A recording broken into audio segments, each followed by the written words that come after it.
काले 5 सिंड्रेला परी। बहुत समय पहले परी लोक में 5 काली सिंड्रेला परियां रहती थी। वो पांचों बहुत काली थी, जिस वजह से परी लोक में कोई भी गोरी परी उन लोगों से बात नहीं करती थी। इस वजह से वो लोग काफी ज्यादा परेशान रहती थी। एक दिन की बात है, पांचों काली सिंड्रेला परी लोक में घूम रही होती है। तभी वहाँ पर एक गोरी परी आती है, जिसका नाम रीमा होता है। रीमा परी मुंह बनाकर उन पांचों काली सिंड्रेला परी से कहती है, तुम लोग यहाँ पर क्या कर रही हो? तुम्हें तो अपने कमरे में रहना चाहिए, क्योंकि जब तुम्हें पता है कि तुम सभी इतनी काली हो, तुम्हें इस तरह दूसरी परियों का दिन खराब नहीं करना चाहिए। रीमा परी की बात सुनकर उनमें से एक काली सिंड्रेला परी रीमा परी से कहती है, तुम्हारे कहने का क्या मतलब है? यदि तुमने हमारे चेहरा देख लिया तो तुम्हारा दिन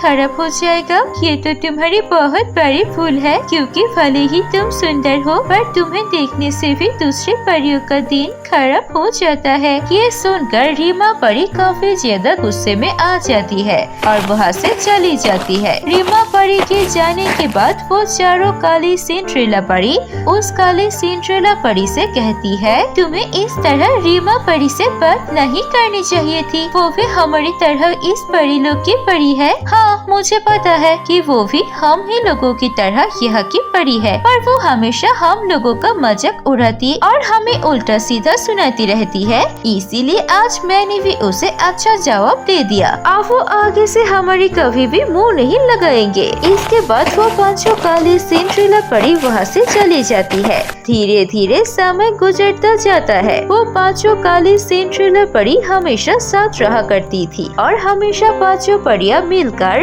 बुरे समय का सामना किया करती थी। एक दिन की बात है, उन पांचों काली सिंड्रेला परियों को परी माँ अपने पास बुलाती है और उनसे परी माँ कहती है, मुझे पता है तुम सभी काली परियों से पूरा परी लोग बहुत बुरा व्यवहार करता है। मैं इस बात से अनजान नहीं हूँ और इसीलिए मैं तुम 5 काली सिंड्रेला परियों को अपने पास बुलाया है। मुझे तुमसे कुछ जरूरी बात करनी है। इस पर एक काली सिंड्रेला परी रानी परी से कहती है, बताइए परी माँ, आपको हम लोगों से क्या बात करनी है? मैं चाहती हूँ कि तुम पृथ्वी लोक पर जाओ और वहाँ पर जो भी बच्चे काले हो उनको गोरा करो, क्योंकि मुझे पता है काले होने का दुख क्या होता है। इसीलिए मैं तुम पांचों काली सिंड्रेला परी को ये जिम्मेदारी सौंप रही हूँ। जो भी बच्चे काले हो उन्हें तुमको गोरा करना है। वो सुनकर वो पांचों काली सिंड्रेला परी बहुत ज्यादा खुश हो जाती है और फिर वो पांचों काली सिंड्रेला परी रानी परी की आज्ञा लेकर वहाँ से पृथ्वी लोक पर आ जाती है।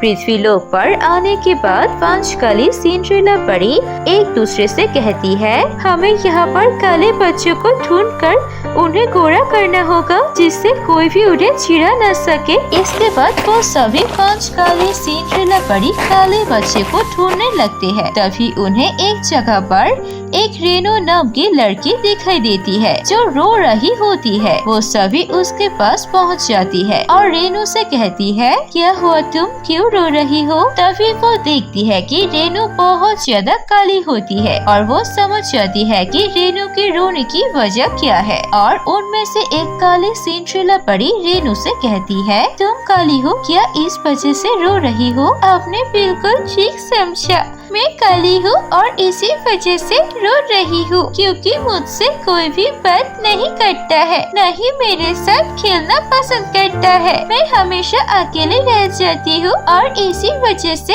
मैं यहाँ पर बैठी रो रही हूँ। ये सुनकर वो सभी काली सिंड्रेला परियां रेनू को समझाते हुए कहती है, तुम्हें इस तरह यहाँ पर रोना नहीं चाहिए, क्योंकि हम लोग भी काले हैं, तो इसका मतलब ये तो नहीं है कि हम लोग रो रहे हैं। चाहे हम गोरे हो या काले, हमें उसका सामना करना चाहिए। पर यदि तुम अपने इस कालेपन से परेशान हो तो मैं गोरा बना सकती हूँ। और ये कहकर वो काली सिंड्रेला परी रेनू को गोरा बना देती है। अपने आप को गोरा देखकर रेनू बहुत ज्यादा खुश हो जाते हैं और उस काली सिंड्रेला परी से कहती है, अब मुझे कोई भी छीड़ा नहीं पाएगा और अब मैं बहुत खुश हूँ। और इसके बाद रेनू वहाँ से चली जाती है। रेनू के जाने के बाद वो 5 काली सिंड्रेला परी भी वहाँ से चली आती है। दूसरी तरफ जब रेनू खुश होकर अपने घर पर आती है तो उसकी माँ सीमा उसे पहचान नहीं पाती है और उसे घर में घुसने नहीं देते हैं। इस पर रेनू अपनी माँ सीमा से कहती है, माँ मैं रेनू हूँ, आप मुझे पहचान नहीं पा रही है क्या?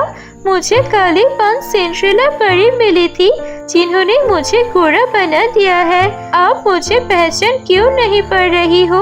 नहीं, तुम झूठ बोल रही हो, तुम मेरी बेटी नहीं हो। मेरी बेटी तो काली थी, तुम गोरी हो, तुम कोई और हो। तुम्हारी शक्ल जरूर मेरी बेटी से मिलती है पर तुम मेरी बेटी नहीं हो। तुम यहाँ से जा सकती हो। अपनी माँ की बात सुनकर रेनू काफी ज्यादा उदास हो जाती है और उसे एहसास होता है कि उसकी माँ गोरे होने की वजह से उसे पहचान नहीं पड़ रही है और वो उन्हीं 5 काली सिंड्रेला परियों को याद करती है। तभी वहाँ पर 5 काली सिंड्रेला परियां आ जाती है और वो रेनू से कहती है, क्या हुआ, तुमने हमें याद क्यों किया?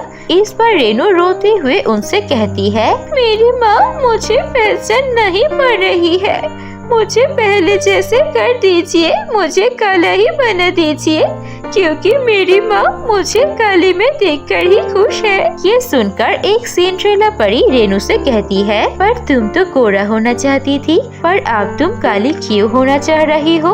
तुम गोरी बहुत अच्छी लग रही हो। नहीं, मेरी माँ मुझे काली ही पसंद करती है, इसलिए आप मुझे फिर से काले कर दीजिए, मैं गोरी नहीं बनना चाहती हूँ। रेनू की बात सुनकर वो काली सिंड्रेला परी रेनू को फिर से काला कर देती है और इसके बाद रेनू वहाँ से चली जाती है। जब रेनू अपने माँ के पास जाती है तो उसकी माँ रेनू को हाल पहचान लेती है और वो बहुत ज्यादा खुश होते हैं और अब 5 परियों को भी समझ में आ गया था कि चाहे गोरे हो या काले, माँ अपने बच्चों से हर तरीके से प्यार करती है और अब उन्हें भी अपने कालेपन से कोई ऐतराज नहीं था और वो 5 परियां खुशी से परी लोग वापस लौट जाती है। परी लोग वापस आने के बाद वो 5 काली सिंड्रेला परियां रानी परी के पास जाती है और उन्हें सारी बात बताती है। रानी परी उन 5 काली सिंड्रेला परियों की बातों को सुनकर उनसे कहती है, मुझे खुशी है कि तुम्हें ये बात समझ में आ गई है कि चाहे इंसान गोरे हो या काला, उसे अपने रूप से खुश रहना चाहिए और दूसरे तो जलते ही है, चाहे वो गोरा हो या काला। उसके बाद वो सभी परियां वहाँ से चली आती है और अब वो सभी खुशी खुशी परी लोक में रहने लगते हैं। अब कोई उनसे कुछ भी कहता था तो उन्हें कोई फर्क नहीं पड़ता था क्योंकि वो जानती थी कि वो क्या है और उनकी जगह कहाँ पर है। दोस्तों, कैसी लगी आपको हमारी ये कहानी? अगर ऐसी और कहानी देखनी है तो प्लीज सब्सक्राइब कीजिए हमारे चैनल को। हम ऐसे मजेदार कहानियाँ और लाएंगे। धन्यवाद।